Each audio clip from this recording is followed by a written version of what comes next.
বিসমিল্লাহির রহমানির রহিম। শিক্ষার্থী বন্ধুরা, আজকে আমরা পঞ্চম শ্রেণীর গণিত বইয়ের 21 পৃষ্ঠার 4th অধ্যায়ের গাণিতিক প্রতীকগুলো চিনব। গাণিতিক প্রতীকগুলোর মধ্যে প্রথমে আমরা দেখি সংখ্যা প্রতীক।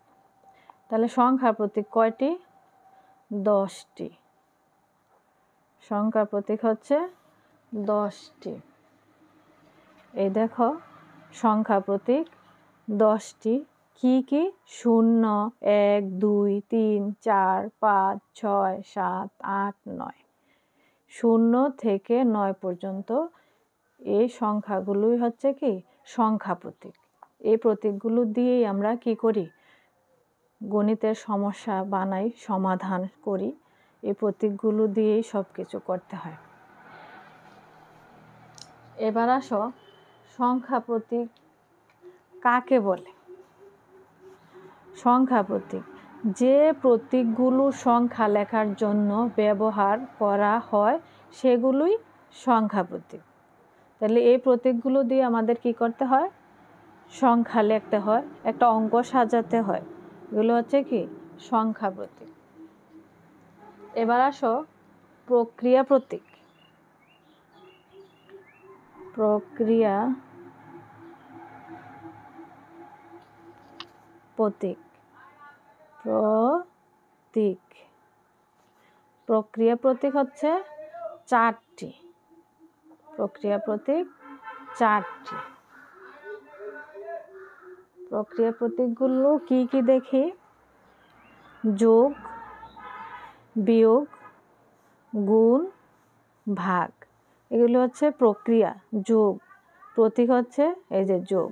বিয়োগ, বিয়োগ প্রতীক হচ্ছে এই যে বিয়োগ। গুণ, গুণের প্রতীক হচ্ছে এই যে গুণ প্রতীক। চিহ্ন, এই চিহ্নগুলো তোমরা মনে রাখবে। যেমন গুণ বললে তো বুঝতে হবে যে এটা হচ্ছে গুণের চিহ্ন বা প্রতীক। ভাগ, ভাগ বললে বুঝতে হবে এটা হচ্ছে ভাগের চিহ্ন বা ভাগ প্রতীক। যোগ বললে বুঝতে হবে এটা যোগের চিহ্ন বা যোগ প্রতীক। বিয়োগ বললে বুঝতে হবে এটা বিয়োগ চিহ্ন বা বিয়োগ প্রতীক। এই প্রতীকগুলো সংখ্যার মাঝে বসে, তখন আমরা দুটো সংখ্যার সমস্যার সমাধান করতে পারি। এবার আসো সম্পর্ক প্রতীক। সম্পর্ক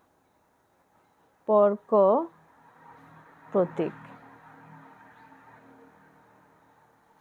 সম্পর্ক প্রতীক কয়টি বন্ধুরা? সম্পর্ক প্রতীক হচ্ছে 6টি। সম্পর্ক প্রতীক 6টি। কি কি দেখো? এই যে এটা হচ্ছে বড় প্রতীক বা চিহ্ন দিতে পারো, বড় চিহ্ন। এটা হচ্ছে ছোট চিহ্ন, ছোট চিহ্ন। এটা হচ্ছে সমান চিহ্ন।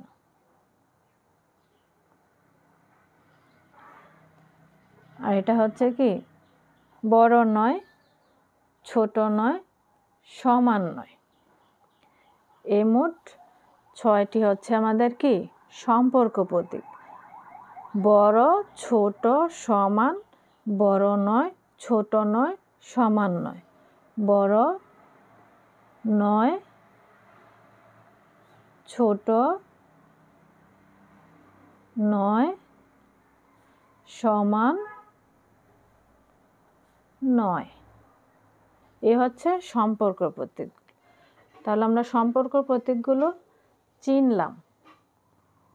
এখন সম্পর্ক প্রতীক কি? দুইটি সংখ্যার পারস্পরিক সম্পর্ক নির্দেশ করার জন্য কতগুলো সম্পর্ক প্রতীক ব্যবহার করা হয়, এগুলি হচ্ছে কি সম্পর্ক প্রতীক। আমরা সম্পর্ক প্রতীকের সংজ্ঞা জানলাম। এবার আমরা সংখ্যা প্রতীক কি এই সংজ্ঞাটা জানি। সংখ্যা প্রতীক যে প্রতীকগুলো সংখ্যা লেখার জন্য ব্যবহার করা হয় সেগুলোই সংখ্যা প্রতীক। এবার প্রক্রিয়া প্রতীক দেখো। প্রক্রিয়া প্রতীক হচ্ছে যে প্রতীকগুলো 4 প্রক্রিয়ার জন্য ব্যবহার করা হয় সেগুলোই প্রক্রিয়া প্রতীক। প্রক্রিয়া প্রতীকগুলো আমরা চিনেছি। এবার আসো সম্পর্ক প্রতীক দুইটি সংখ্যার মধ্যে যে সম্পর্ক নির্দেশ করে, এটাই হচ্ছে কি সম্পর্ক প্রতীক। সম্পর্ক প্রতীক হচ্ছে 6টি। আচ্ছা, তারপরে আসো খোলা বাক্য। খোলা বাক্য, খোলা বাক্য কি আমাদের আগে জানতে হবে। খোলা বাক্য কি? খোলা বাক্য হচ্ছে যখন কোনো বাক্য সত্য না মিথ্যা তা নির্ণয় করা যায় না, তখন উক্ত বাক্যটিকে খোলা বাক্য বলে। তখন উক্ত বাক্যটিকে কি বলে? খোলা বাক্য বলে। অর্থাৎ সত্য না মিথ্যা, উক্তিটি সত্য না মিথ্যা তা কি করা যায় না, নির্ণয় করা যায় না বা জানা যায় না, তাকে বলে খোলা বাক্য। যেমন দেখো, আমি এখানে একটি তোমাদের বোঝার সুবিধার্থে একটি সমস্যা উঠিয়েছি। 5-এর সাথে ক যোগ করলে 12 হয়। তাহলে আমরা গাণিতিক আকারে সাজাই। 5-এর সাথে কত যোগ করলে? ক যোগ করলে। তাহলে যোগ চিহ্ন বসাইলাম। যোগ চিহ্ন আমরা আগেই চিনে ফেলেছি। তারপরে কি 5 যোগ ক সমান 12। 5 আর ক যোগ করলে 12 হবে। তাইলে আমার এই চিহ্নের সাথে মিলবে। তো 5 আর ক কি আসলে 12? 12 না। তাহলে কি হবে? উক্তিটি সত্য না মিথ্যা আমরা বুঝতে পারতেছি না, জানা যায় নাই। এজন্য এটাই কি বাক্য? খোলা বাক্য। এটি হচ্ছে খোলা বাক্য। অর্থাৎ যে বাক্যের দ্বারা কি করা যায় না, সত্য মিথ্যা জানা যায় না, সেটি হচ্ছে খোলা বাক্য। এবার আসো গাণিতিক বাক্য।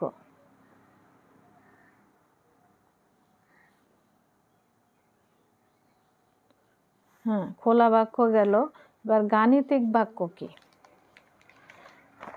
গাণিতিক বাক্য হচ্ছে যখন কোনো বাক্য সত্য না মিথ্যা তা নির্ণয় করা যায়, তখন উক্ত বাক্যটিকে গাণিতিক বাক্য বলে। যখন কোনো বাক্য সত্য না মিথ্যা তা নির্ণয় করতে পারি, সমস্যার সমাধান করে আমরা বুঝতে পারি যে বাক্যটি সত্য অথবা মিথ্যা, তখন এটা কি হবে? গাণিতিক বাক্য হবে। আমরা একটা উদাহরণের মাধ্যমে জানি যে গাণিতিক বাক্য কি। 3কে 4 দিয়ে গুণ করলে গুণফল